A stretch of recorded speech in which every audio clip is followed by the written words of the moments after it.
الحمد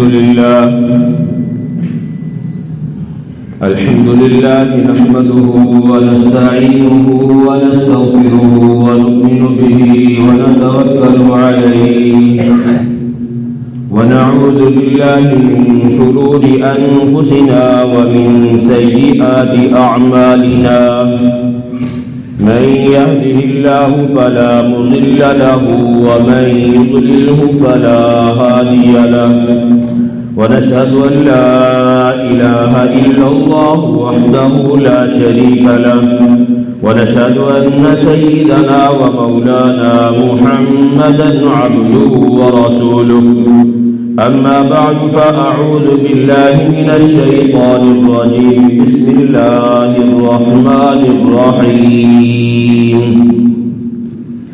ألا إن أولياء الله لا خوف عليهم ولا هم يحزنون الذين آمنوا وكانوا يتقون لهم البشرى في الحياة الدنيا وفي الآخرة وقال الله تبارك وتعالى في مقام آخر يا أيها النبي إذا جاءك المؤمنات يبايعنك على أن لا يشركن بالله شيئا صدق الله العظيم وبلغنا رسوله النبي الكريم ونحن على ذلك لمن الشاهدين والشاكرين والحمد لله رب العالمين يا رب صل وسلم دائما أبدا على حبيبك خير الخلق كلهم. تمام احباب درود پاک پڑھ لیں. اللهم صل على محمد وعلى آل محمد كما صليت على إبراهيم وعلى آل إبراهيم إنك حميد مجيد. اللهم بارك على محمد وعلى آل محمد كما باركت على إبراهيم وعلى آل إبراهيم إنك حميد مجيد. عزیزان گرامی، میرے انتہائی واجب الاحترام قابل صد احترام بزرگوں، دوستوں اور نوجوان ساتھیوں، آج کا گفتگو کا جو موضوع اور عنوان ہے وہ ہے اولیاء اللہ کی پہچان اور ان کے ساتھ اپنا تعلق بنانا، اور پھر یہ کہ اس تعلق کے فائدے کیا ہیں، دنیا میں فائدے کیا ہیں، آخرت میں کیا فائدے ہیں. یہ چند باتیں آپ حضرات کے گوش گزار کرنا چاہوں گا. اللہ تبارک و تعالیٰ کی ذات سے دعا ہے کہ جو کچھ اللہ تبارک و تعالیٰ مجھے اور آپ کو حق سچ بات کہنے سننے سے زیادہ سمجھ کر اس پر عمل پیرا ہونے کی توفیق نصیب فرمائے. دنیا میں جس وقت بھی گمراہی پھیلی، روئے زمین پہ فساد پھیلا، تو اللہ تبارک و تعالیٰ نے اپنے کسی نہ کسی نبی کو دنیا میں بھیجا. نبی نے آ کر دنیا میں ہدایت کو عام کیا، اللہ کی وحدانیت کا پرچار کروایا، جو گمراہی پھیلی اس کو ختم کرنے کی کوشش کی، جو زمین پہ فساد پھیلا اس کو ختم کرنے کی بھرپور کوشش کی. یہ سلسلہ انبیاء کرام علیہ السلام کا حضرت آدم علیہ السلام سے شروع ہوا اور آخری نبی کریم صلی اللہ علیہ وسلم کی ذات اقدس پہ اللہ تبارک و تعالیٰ نے ختم فرما دی. کیونکہ میرے اور آپ سے نبی صرف نبی نہیں ہے بلکہ یہ خاتم النبیین ہیں. اللہ تبارک و تعالیٰ نے ختم نبوت کا تاج بھی ان کے سر پہ سجایا ہے اور نبوت کا تاج بھی سجایا ہے. جب آپ صلی اللہ علیہ وسلم تشریف لے آئے، آپ کے بعد اب قیامت تک کے لیے کوئی نبی نہیں آئے. نبوت کا دروازہ اللہ تبارک و تعالیٰ نے نبی پاک صلی اللہ علیہ وسلم کے آنے کے بعد بند فرما دیا۔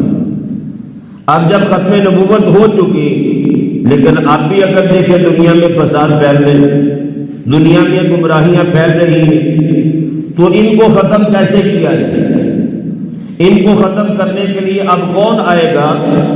تو میں نے عرض کیا کہ نبوت کا دروازہ تو بند ہے، لیکن ولایت کا دروازہ وہ قیامت تک کھلا ہے۔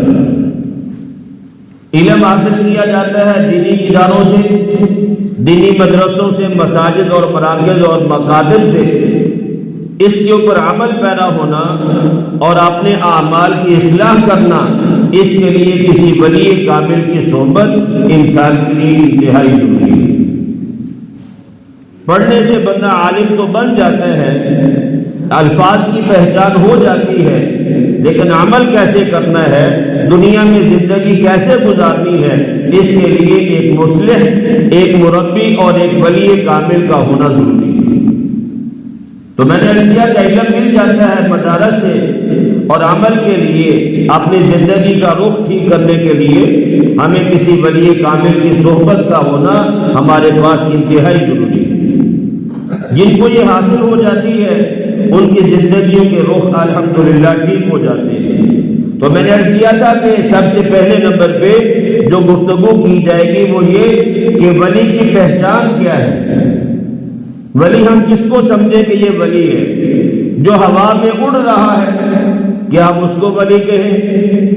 یا جو بات کہتا ہے وہ پوری ہو جاتی ہے کیا ہم اس کو ولی کہیں؟ اگر ہم اس بات کو معیار رکھتے ہیں کہ جس کے ہاتھ سے خلاف واقع باتیں صادر ہوتی ہے ہم اس کو ولی مان لیں، تو یہ ضروری نہیں ہے۔ قرآن سنت سے یہ باتیں ثابت نہیں ہے۔ ولایت کا جو پہچان ہے وہ کچھ اور ہے۔ قرآن نے بھی بیان فرمایا اس لیے کہ ہمارا دین کامل ہے، اور قرآن کریم ہر زندگی کے ہر شعبے پہ میری اور آپ کی مکمل رہنمائی کرتا ہے۔ نبی پاک صلی اللہ علیہ وسلم نے بھی ولی کی پہچان بتائی ہے، اللہ والوں کا مقام بتایا ہے، قرآن کریم نے بھی رہنمائی فرمائی۔ اگر ہم یہ کہیں کہ جس کے ہاتھ سے خلاف عادت باتیں، خلاف واقع باتیں ثابت ہونا شروع ہو جائے ہم اس کو ولی مان لیں، تو میں نے عرض کیا یہ تو دجال بھی کرے گا آگے کی قیامت کے قریب، کسی کو زندہ کرے گا۔ اور عیسیٰ علیہ السلام تو قبر کے پاس جا کے کہتے تھے قم بإذن اللہ، مردے کو کہتے تھے اللہ کے حکم سے کھڑا ہو جا، وہ زندہ ہوتا تھا، قبر پھٹتی تھی، باہر کھڑا ہو جاتا تھا۔ دجال جب آئے گا تو دجال قبر کے پاس جا کے کہے گا میرے حکم سے زندہ ہو جا، وہ مردہ زندہ ہو جائے گا۔ اب کیا خیال ہے ہم اس کو ولی مان لیں؟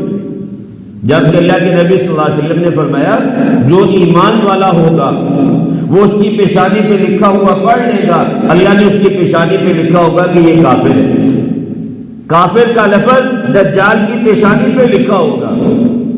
جہاں وہ حکم کرے گا آسمان کو بادل برساؤ وہاں بارش برسے گی، جس زمین کو کہے گا یہاں سے سبزہ اگے تو سبزہ اگنا شروع ہو جائے گا۔ ٹھیک ہے بھائی، تو یہ ساری کرامات وہ دکھائے گا، یہ سارے خلاف عادت باتیں وہ ظاہر کرے گا، اور جو لوگ گمراہ ہوں گے، کافر ہوں گے، وہ اس کو اپنا پیشوا مان لیں گے۔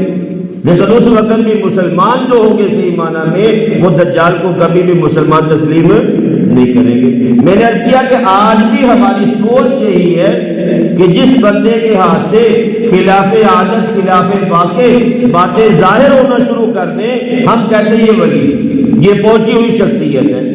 حضرت جنید بغدادی رحمۃ اللہ علیہ، آپ حضرات نے نام سنا ہوگا، ولایت کی دنیا میں ان کا بڑا نام ہے، عام آدمی نہیں ہے، وہ چھوٹے موٹے ولی نہیں بلکہ ولایت کے امام مانا جاتا ہے۔ ان کے پاس ایک آدمی آیا، اس نے حضرت کا بڑا شہرت سنی کہ آپ بڑے ولی ہیں، آپ کے ہاتھ سے فنا فنا کرامات ظاہر ہوتی ہیں، یہ جیسے لوگ کہتے ہیں۔ تو یہ ان کے پاس آیا رہنے کے لیے کہ میں جا کے دیکھوں کہ حضرت کتنے پہنچی ہوئی شخصیت ہے، یہ کتنے دنوں تک حضرت کی خدمت پہ رہا، حضرت کا ایک ایک عمل جو یعنی نماز ہے، کھانے کا انداز ہے، پینے کا انداز ہے، بیت الخلاء میں جانے کا انداز ہے، سونے کا، جاگنے کا، سارے معمولات کی اس نے نظر رکھی۔ کچھ دن گزر گئے، 10-15 دن، 20 دن، مہینہ گزر گیا، لیکن اس کو کوئی کرامت نظر نہیں آئی۔ ٹھیک ہے بھائی، وہ تو یہ سوچ لے کے آیا تھا کہ یہ بڑے پہنچی ہوئی شخصیت ہے، لیکن اس نے اپنی آنکھوں سے کوئی بھی کرامت حضرت کے ہاتھ سے صادر ہوئی نہیں دیکھی۔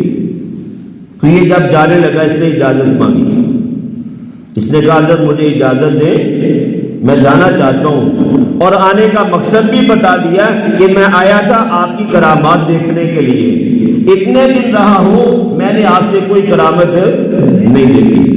ٹھیک ہے بھائی، اب یہ جب اس نے اپنا مقصد بتایا تو حضرت اس کی سوچ کو، اس کی بات کو، اس کے ذہن کو سمجھ گئے کہ یہ کیا سوچ لے کے آیا تھا۔ اصل اپنا اندر بتانا مقصود نہیں تھا، مقصود یہ تھا کہ یہ ولی کی پہچان چاہتا ہے، اور ولی کی پہچان یہ سمجھتا ہے کرامت ہوتی ہے، جبکہ ولی کی پہچان کرامت نہیں ہے۔ بات سمجھ آئی نہیں بھائی؟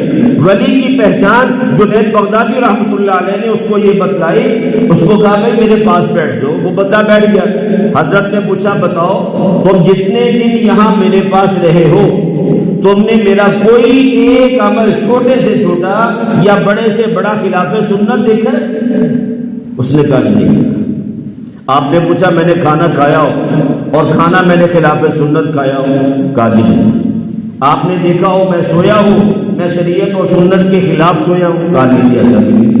میں نے نمازیں پڑھی ہے، میں نے تہجد پڑھی ہے، جو بھی آپ کے معمول تھے آپ نے سارے گنوائے۔ کہا اس میں تم نے کوئی سنت کے خلاف عمل دیکھا؟ وہ بندہ کہنے لگا نہیں، جتنے دن میں رہا میں نے کوئی بھی آپ کا عمل سنت کے خلاف نہیں دیکھا۔ فرض واجبات تو اونچی چیزیں ہیں۔ کہا میں نے جوتا پہنتے ہوئے سنت کا لحاظ کیا یا نہیں کیا؟ جوتا اتارتے ہوئے مسجد میں داخل ہوتے ہوئے میں نے سنتوں کی پاسداری کی ہے یا نہیں؟ اس نے کہا کہ جتنے دن میں رہا ہوں آپ کا کوئی بھی عمل سنت کے خلاف نہیں دیکھا۔ تو آپ نے فرمایا اس سے بڑی کرامت اور کوئی نہیں۔ کیوں بھائی؟ اس سے بڑی کرامت کوئی نہیں ہے۔ اگر کرامت اس سے بڑی کوئی نہیں ہے تو اس کا مطلب ہی اس سے بڑا ولی بھی کوئی نہیں۔ جس کے 24 گھنٹے کے اعمال سنت کے رنگ میں رنگ جائے، اس سے بڑی کرامت اس بندے کی کوئی نہیں ہے۔ ضروری نہیں ہے کہ ولی ہوا میں اڑے، ضروری نہیں کہ ولی مردوں کو زندہ کر دے، یہ ضروری نہیں ہے۔ ضروری ہے جنید بغدادی رحمۃ اللہ علیہ یہ فرماتے ہیں کہ بندے کا عمل چھوٹا ہے یا بڑا، وہ سنت کے رنگ میں رنگا ہوا ہو، یہ بندے کے پہنچے ہونے کی علامت اور نشانی ہے۔ قرآن کریم میں اگر ولایت کی پہچان دیکھیں ولیوں کی، اللہ تبارک و تعالیٰ فرماتے الذین آمنوا، سب سے پہلے نمبر پہ وہ ایمان والا ہوگا، اس کے دل میں کفر و شرک نہیں پایا جائے گا۔ ٹھیک ہے بھائی؟ دوسرے نمبر پہ فرمایا وَكَانُوا يَتَّقُونَ، ولی وہ ہے کہ جس کے جو پرہیزگار ہوتا ہے، جس کی تنہائی اور جس کا لوگوں میں بیٹھنا دونوں برابر ہے۔ لا خوف علیہم ولا هم يحزنون، اس کے اوپر کوئی خوف اور ڈر مسلط نہیں ہوتا۔ علماء نے لکھا ہے کہ ولی آدمی کے دل میں ڈر اور خوف کسی کا نہیں ہوتا، اور وجہ یہ بیان فرمائی ہے کہ اس لیے ولی کے دل میں ڈر اور خوف کسی کا نہیں ہوتا کہ اس کے دل میں اللہ کا ڈر اور خوف ہوتا ہے، اور جس کے دل میں اللہ کا ڈر اور خوف بیٹھ جاتا ہے وہ کبھی خلاف شریعت کام ہی نہیں کرتا۔ جب وہ خلاف شریعت کام نہیں کرے گا، نہ بندوں کے حقوق ضائع کر رہا ہے، نہ اللہ کے حقوق ضائع کر رہا، اللہ کی ذات سے اسے امید ہے، اللہ کا خوف بھی اس کے دل میں ہے۔ یہ ملی جلی کیفیت ولی کے دل میں ہر وقت رہتی ہے، اللہ کا ڈر اور خوف اور اللہ کی ذات سے امید، یہ دونوں کیفیات بیک وقت ولی کے دل میں ہوتی ہیں، اس لیے وہ دنیا سے نہیں ڈرتا، اس کے دل میں کسی اور کا خوف نہیں ہوتا۔ تو ولی کی پہچان قرآن یہ بتاتا ہے ایمان والا ہوگا اور تقوی اور پرہیزگاری والا ہوگا۔ اور دوسرے نمبر پہ میں نے عرض کیا اللہ فرماتے ہیں اس کو کسی کا ڈر اور خوف اس لیے نہیں ہوگا کہ اس کے دل میں فقط اللہ کا ڈر ہے۔ وہ تنہائی میں ہو، وہ نہیں دنیا والوں کو نہیں دیکھتا کہ دنیا کیا کہے گی، وہ یہ دیکھتا ہے میرا کوئی بھی لمحہ اللہ کی ناراضگی میں نہ گزرے، نبی کی سنت سے ہٹ کے نہ گزرے، یہ ولی کی پہچان ہے۔ اور جس کی تنہائی کسی اور طرح کی ہو، لوگوں میں بیٹھ کے کچھ اور معاملات ہوں، تو پھر یاد رکھنا بھائی یہ کیا ہے، یہ ولایت نہیں۔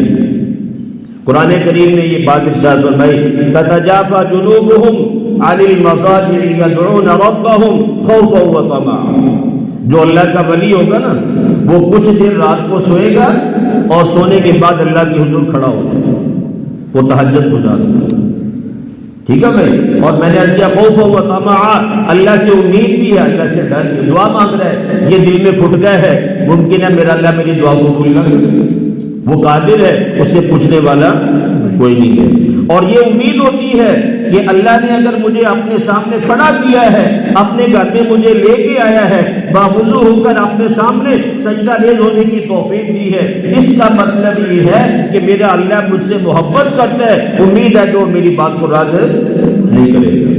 خوف اور امید یہ ملی جلی کیفیت ہمیشہ اللہ کے ولی کے دل میں ہوتی ہے. ڈر بھی ہوتا ہے اور اللہ کی رحمت سے امیدوار بھی ہوتا ہے. عمل کوئی نہیں ہے، صرف خالی امیدیں ہیں، یہ دکھ ہے. نہ نماز ہے، نہ قرآن ہے، نہ تلاوت ہے، نہ ذکر ہے، نہ واجبات، نہ فرائض، کچھ نہیں ہے. دنیا ہی دنیا کمانی جمع کرنی ہے. یہ آدمی ولی نہیں ہو سکتا. تو قرآن کہتا ہے جو اللہ کے ولی ہوتے ہیں وہ اللہ کے سامنے کھڑے ہوتے ہیں جس وقت دنیا سو رہی ہوتی ہے. اور قرآن کریم نے دوسری پہچان اللہ کے ولیوں کی یہ بتائی ہے کہ ان کے چہروں سے سجدوں کے جو اثر ہیں وہ نظر آتے ہیں. سیماہم فی وجوہہم من اثر السجود، یہ چہرے سے پیشانی سے سجدے کا جو اثر ہے نا بھائی، یہ آپ یہ سمجھتے ہیں بندہ سجدہ کرتا رہے تو یا محراب بنتا خالی سی جگہ ہو جاتی ہے، اس کو سجدے کا نشان کہتے ہیں. یہ نہیں ہے. یہ تو آج کل بہت بناوٹی لوگ بنا کے پھر رہے ہیں. کسی سر چیز پہ آپ بار بار ماتھا رگڑے یہاں سے جگہ خالی ہو جاتی ہے. بناوٹی لوگ آپ کو بہت ملیں گے کہ جن کے یہاں محراب بنے ہوئے، لیکن وہ محراب اللہ کے ڈر اور خوف سے نہیں ہوتے، زیادہ سجدوں کی وجہ سے نہیں ہوتے، بلکہ وہ تو ایک بناوٹی کام ہوتا ہے، جیسے پارلر میں جا کے حمام میں جا کے ہم لوگ اپنے آپ کو بنا لیتے ہیں. تو اس چہروں پہ ان کی پیشانیوں پہ سجدوں کے اثر ہوتے ہیں. اصل جب بندہ اللہ سے ڈرتا ہے، تنہائی میں بھی اور لوگوں میں بھی، جب بندہ ڈرتا ہے تو اس ڈر کی وجہ سے اور اللہ اور اس کے رسول کی کامل اتباع کرتا ہے. یہ دو کام جب بندہ کرنا شروع کر دیتا ہے تو اس کے دل میں اللہ ایک نورانیت پیدا فرما دیتا ہے. ٹھیک ہے بھائی، یہ اس نورانیت کا اثر پھر بندے کے چہرے سے ظاہر ہوتا ہے. ٹھیک ہے بھائی، وہ اللہ یہ فرماتے ہیں کہ ولی وہ ہے، اللہ سے ڈرنے والا وہ ہے کہ جس کے چہرے سے یعنی یہ چیز نظر آئے کہ اس کا چہرہ چمکتا ہوا، اس کی پیشانی روشن اور چمکدار نظر آئے. یہ ولی کی پہچان ہے. اور پھر اللہ کے نبی صلی اللہ علیہ وسلم نے مشکات شریف میں یہ حدیث بات کا بیان لکھی گئی ہے کہ ولی وہ ہوتا ہے جس کو دیکھ کے اللہ یاد آئے. جس کو دیکھ کے کیا ہو بھائی؟ اللہ یاد آئے. تو ولی کی چند نشانیاں: ایمان والا ہو، متقی اور پرہیزگار ہو، تنہائی میں بھی اللہ سے ڈرے اور لوگوں کے سامنے بھی اللہ سے ڈرے، اور اس کا 24 گھنٹے میں کوئی بھی عمل خلاف سنت نہ ہو، خلاف سنت نہ ہو. اور اس کے بعد میں نے عرض کیا کہ اللہ تبارک و تعالیٰ فرماتے ہیں میرے بندے وہ ہیں کہ جن کے دل میں دنیا کا خوف نہیں ہوتا، ان کے دل میں ہر وقت اللہ کا ڈر اور خوف ہوتا ہے، اور وہ تہجد گزار ہوتے ہیں. وہ صرف فرائض اور واجبات پہ قناعت نہیں کرتے، وہ متہجد ہوتے ہیں، متنفل ہوتے ہیں، تہجد گزار ہوتے ہیں، نوافل کی کثرت کرتے ہیں. ان کو پتہ ہے اگر یہ ہم کریں گے ہمارا اللہ کی ذات کا تعلق اور بھی مضبوط ہو جائے. ٹھیک ہے بھائی، یہ ولیوں کی پہچان ہے. چند باتیں آپ کے سامنے ذکر کی ہیں. اور اس کے بعد یہ کہ ان کے ساتھ تعلق کیسا رکھا جائے. ولیوں کے ساتھ تعلق رکھنا ہے تو یہ تعلق کیسے رکھا جائے؟ ایک تو یہ کہ ان کے پاس آنا جانا چاہیے، جتنا وقت ملے نا ان کے صحبت میں، ان کی خدمت میں رہنا چاہیے. اور دوسرے نمبر پہ جو وعظ و نصیحت کرتے ہیں ان کے اوپر عمل پیرا ہونے کی کوشش کی ہے. اور تیسرے نمبر پہ یہ ہے ان حضرات کی بیعت کی جائے. کیا کیا جائے؟ بیعت کی. نبی پاک صلی اللہ علیہ وسلم بیٹھے ہوئے تھے، صحابہ بھی پاس تھے، اللہ نے حکم دیا کہ ان سے بیعت لو. سارے صحابہ مسلمان تھے، سارے ہی متقی پرہیزگار تھے، لیکن فرمایا ان سے بیعت لو، عورتوں سے الگ اور مردوں سے الگ بیعت لو. اور مرد کی جو بیعت ہے صحابہ نے کی ہے، اللہ نے اس کا نبی پاک صلی اللہ علیہ وسلم نے اس کا تذکرہ حدیث مبارکہ میں بیان فرمایا. اور عورتوں کی بیعت کا تذکرہ اللہ نے قرآن کریم میں سورہ صف کے اندر یعنی سورہ ممتحنہ اس کی آخر میں اس بیعت کا ذکر فرمایا کہ فرمایا کہ میرے اپنے جو صحابہ ہیں اے نبی ان سے بیعت لو.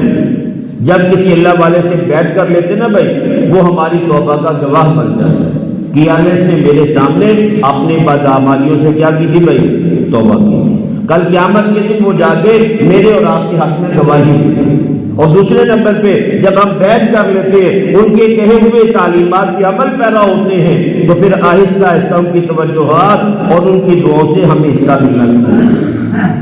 جب بندہ کسی اللہ والے کے یعنی ساتھ وابستہ ہو جاتا ہے، اس کے دامن کو تھام لیتا ہے۔ قرآن کریم میں صحابیات کے بارے میں آتا ہے، یا ایھا النبی، اے نبی، اذا جاءک المؤمنات، جب ایمان والی عورتیں آپ کے پاس آئیں تو فرمایا یبایعنک، آپ ان عورتوں سے کیا کریں؟ بیعت کریں۔ جس نے کلمہ پڑھ لیا وہ مسلمان ہے، وہ کیا بھائی؟ مسلمان ہے۔ صحابہ سے بڑھ کے کسی کا ایمان نہیں ہے۔ اللہ ایمان کے بعد پھر حکم دے دے کہ اے نبی ان سے بیعت لے، مرد ہے تب بھی، عورتیں ان سے کیا کرو بھائی؟ بیعت لو۔ پہلے نمبر پہ یا اللہ بیعت کس طرح لے؟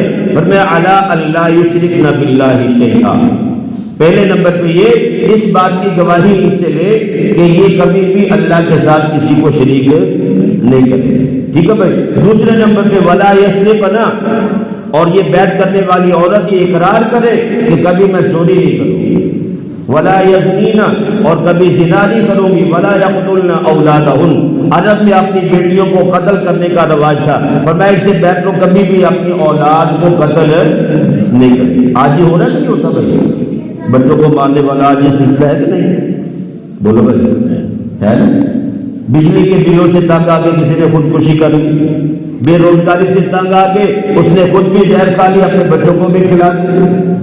تو اولاد کو فقر کے ڈر سے قتل کرنے کی شریعت نے اجازت ہے۔ اللہ کہتا ہے ہم تمہیں بھی رزق دیتے ہیں، تمہاری اولاد کو بھی رزق اللہ ہی دیتا ہے۔ اس لیے فرمایا کہ فقر کے ڈر سے اولاد کو قتل نہ کرے، ولا یأتین ببہتان یفترین، اور کسی پاک دامن پہ بہتان نہیں لگائے۔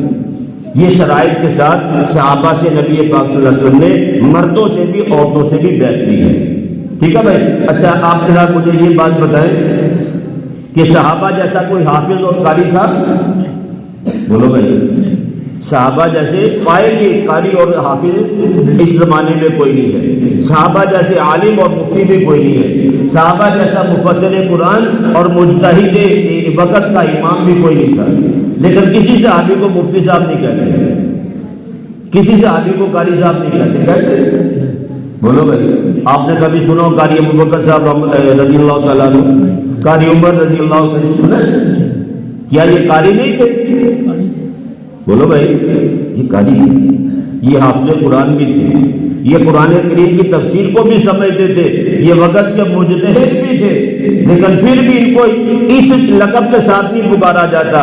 کس لقب کے ساتھ پکارا جاتا ہے؟ صحابی کو نبی پاک صلی اللہ علیہ وسلم کی صحبت کی وجہ سے جو اللہ نے مقام اور مرتبہ عطا فرمایا تھا، اسی مقام کو دنیا کے سامنے ظاہر کیا جاتا ہے کہ اللہ کے نبی کا صحابی ہے، اور صحابی اس کو کہتے ہیں جس کو ایمان کی حالت میں اللہ کے نبی کی صحبت میسر ہے۔ نیک لوگوں کی صحبت کا میسر آ جانا یہ اتنا کام کی چیز ہے کہ اللہ کے نبی صلی اللہ علیہ وسلم کے صحابہ تقویٰ میں پرہیز کریں گے۔ اس صحابہ کے دور کے بعد سے لے کے آج تک سارے ولیوں کو اکٹھا کر لے، حضرت بلال حبشی رضی اللہ عنہ کے پاؤں کی خاک کے برابر بھی نہیں کرتے۔ کیوں؟ جو صحبت کی وجہ سے صحابہ کو اللہ نے عطا کی ہے روحانی طاقتیں، وہ بعد والے لوگوں کو نہیں مل سکتا۔ ٹھیک ہے بھائی، ہر صحابی کو صحابی کیوں کہتے ہیں؟ صحابی صحبت سے نکلا ہے کہ وہ اللہ کے نبی کی خدمت میں رہنے والے لوگ ہیں۔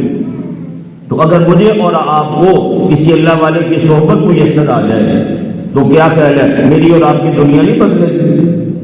کیوں بھائی؟ اور نبی پاک صلی اللہ علیہ وسلم نے نیک لوگوں کی ہم نشینی اور برے لوگوں کی ہم نشینی کو مثال کے ساتھ حدیث مبارکہ میں بیان فرمایا۔ فرمایا جو نیک لوگ ہیں نا، ان کی ہم نشینی کی مثال آپ صلی اللہ علیہ وسلم نے عطر سے دی۔ فرمایا جو نیک لوگ ہیں، اللہ کے ولی لوگ ہیں، جب آپ ان کے پاس بیٹھو گے، جیسے فرمایا عطر والا ہے، اس کی دکان پہ آپ جا کے بیٹھ جاؤ، آپ عطر خرید لو، وہ آپ کو عطر دے گا۔ جب عطر آپ کو دے گا آپ کو خوشبو آئے گی یا نہیں بھائی؟ اگر پاس بیٹھ جاؤ عطر نہیں خریدو، تب بھی ممکن ہے وہ تھوڑی خوشبو آپ کو لگا دے۔ آپ خوشبو لینے کے لیے جاتے وہ چیک کرواتا ہے، آپ کے ہاتھ میں لگا دیتا، آپ سونگتے ہیں، جو اچھی لگی وہ خرید لیتے، نہیں اچھی لگی چھوڑ کے بھی آ جاتے ہیں، لیکن خوشبو آپ کو حاصل ہو جاتی ہے۔ اور اگر آپ خریدتے بھی نہیں ہیں، آپ اس سے چیک بھی نہیں کرتے، وہ آپ کو لگاتا بھی نہیں ہے، صرف آپ اس کے پاس بیٹھے ہوئے ادھر کی دکان کے پاس بیٹھے ہوئے، آپ ایمانداری سے بتائیں آپ کو جب ہوائیں چلیں گی تو کیا خوشبو کا احساس نہیں ہوگا؟ آپ کی طبیعت میں تازگی نہیں آئے گی؟ تو فرمایا اسی طرح اگر آپ اللہ والوں کے پاس بیٹھیں اور ان کی صحبت اختیار کریں، ان کے ہاتھوں میں ہاتھ دے دیں، تو میں نے عرض کیا جس طرح وہ اللہ کے قریب ہیں، ان کے پاس بیٹھ کے ان کی صحبت میں رہنے کی وجہ سے مجھے اور آپ کو بھی اللہ کی ذات کا تعلق نصیب ہو جائے۔ اور اگر ہم ان کے پاس بیٹھتے ہیں لیکن یہ کہ ہم ان سے حاصل کچھ نہیں کرتے، ہم ان سے حاصل کچھ نہیں کرتے، ہم نے ان کے ہاتھ میں ہاتھ نہیں دیا، ویسے جا کے بیٹھ جاتے ہیں، جو اللہ کا نیک بندہ ہے جب اس کے اوپر رحمتیں برستی ہیں تو پاس بیٹھنے والوں کو بھی رحمت آتی ہے نہیں ملتی ہوگی۔ یہ پنکھا ہے، یہ چلتا ہے، میں نے آگے اپنے لیے چلایا، 10 بندے ساتھ آگے اور بھی بیٹھ گئے، پنکھا چلایا میں نے، لگایا میں نے ہے اپنے ذات کی ہوا کے لیے، لیکن باقیوں کو ہوا مل رہی یا نہیں مل رہی؟ کیوں بھائی؟ جب اللہ کی رحمت کسی بندے پہ اترتی ہے تو جو اس کے ساتھ بیٹھنے والے، اس کے پاس رہنے والے، کیا خیال ہے اس کو رحمت نہیں ملتی ہوگی؟ مسجد میں نماز پڑھتے ہیں آگے، ہر آدمی کی نماز قبول بھی نہیں ہوتی، کیوں بھائی؟ ہر آدمی کی مردود بھی نہیں ہوتی، ٹھیک ہے بھائی، لیکن جو مسجد میں آیا ہے جب اللہ کی رحمت برستی ہے اس مساجد پہ، وہ رحمتوں کو لے کے جاتا ہے، کچھ نہ کچھ حصہ جتنی اس کی طلب تھی اس کو اللہ رحمت سے مایوس نہیں کرتے، ٹھیک ہے بھائی۔ اور اسی طرح جو غلط لوگ ہیں ان کی صحبت میں بیٹھنے کی وجہ سے کیا حاصل ہوتا ہے؟ نبی پاک صلی اللہ علیہ وسلم نے اس کی مثال ایک بھٹی سے دی ہے، فرمایا جو بھٹی دہکانے والا ہے، جب آپ بھٹی کے پاس جا کے بیٹھیں گے کوئی چنگاری کوئی کوئلہ اڑے گا اور آپ کے کپڑوں کو جلا دے گا، ایسے ہوتا ہے نہیں ہوتا بھائی؟ جو بھٹی جلانے والے ان کے کپڑوں میں اکثر آپ نے دیکھا ہو کام والے کپڑوں میں سوراخ ہوتے ہیں، کس لیے؟ چنگاریاں اڑتی رہتی ہے ان کے کپڑوں پہ گرتی رہتی ہیں، اور فرمایا اگر تم ان سے کچھ بھی نہ لو ویسے ہی وہاں جا کے بیٹھ جاؤ تو اس کا جو دھواں ہے اس سے آپ کو تکلیف ہوگی۔ ایسے ہوتا نہیں ہوتا؟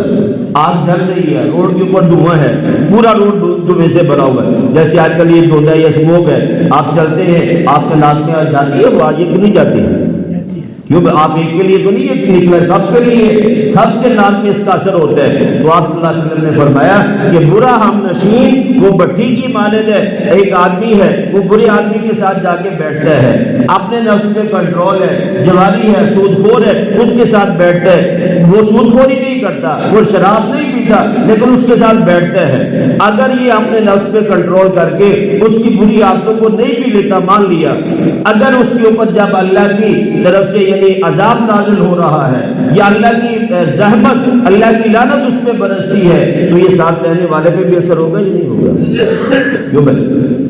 تو اس لیے فرمایا نیک لوگوں کی صحبت یہ بندوں اللہ کے قریب کر دیتی ہے، اور برے لوگوں کی صحبت اللہ کی ذات سے بندے کو کیا کر دیتی ہے؟ بندے دور کر دیتی ہے۔ اس لیے اس بے گزرے زمانے میں اگر کہیں سے آپ کو اللہ والوں کی صحبت میسر آ جائے تو یہ بہت بڑی غنیمت ہے۔ اچھا بھائی، جانوروں کی صحبت میں رہنے والے ان کے اوپر جانوروں کا اثر ہوتا ہے، تو کیا خیال ہے اللہ والوں کی صحبت میں بیٹھیں گے تو اللہ والوں کا اثر ہمارے اوپر نہیں ہوگا؟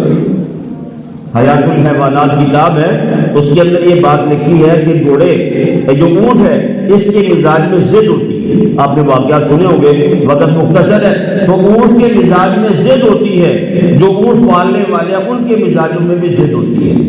عرب والے اونٹ پالنے کے شوقین، ان کی آپ نے لڑائیاں سنی، چھوٹی چھوٹی بات پہ قتل و غارت گری کرتے نہیں کرتے؟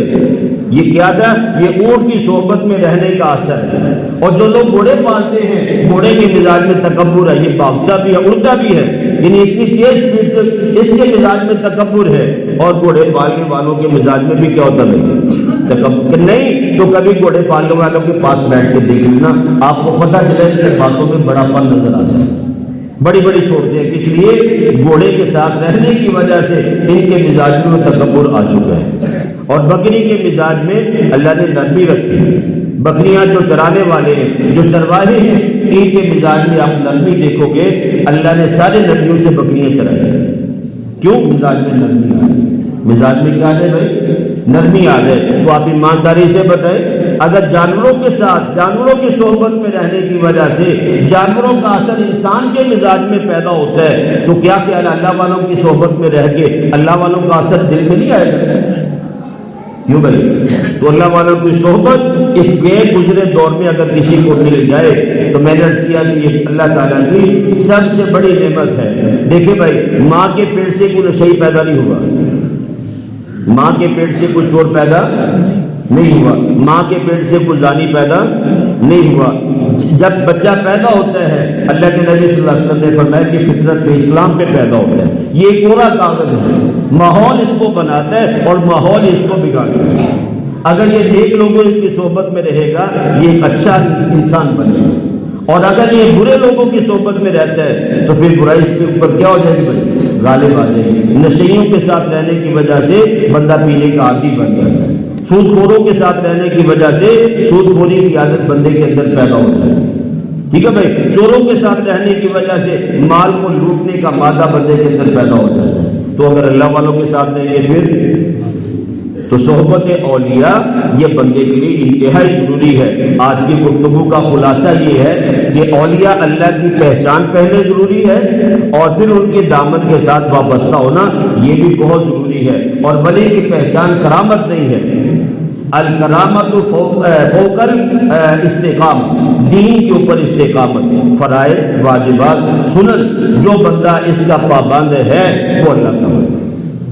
نہ نماز کبھی چھوٹی ہے، نہ کبھی اللہ کے نبی کی کوئی سنت ٹوٹی ہے۔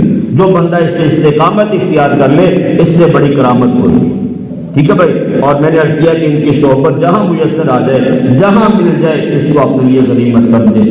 آج کے دور میں مسجد اور مدرسہ، اسی طرح دینی تبلیغ، اور تیسرے نمبر پہ خانقاہیں، اولیاء اللہ کی صحبت، یہ تین جگہوں سے آپ کو اللہ ملے۔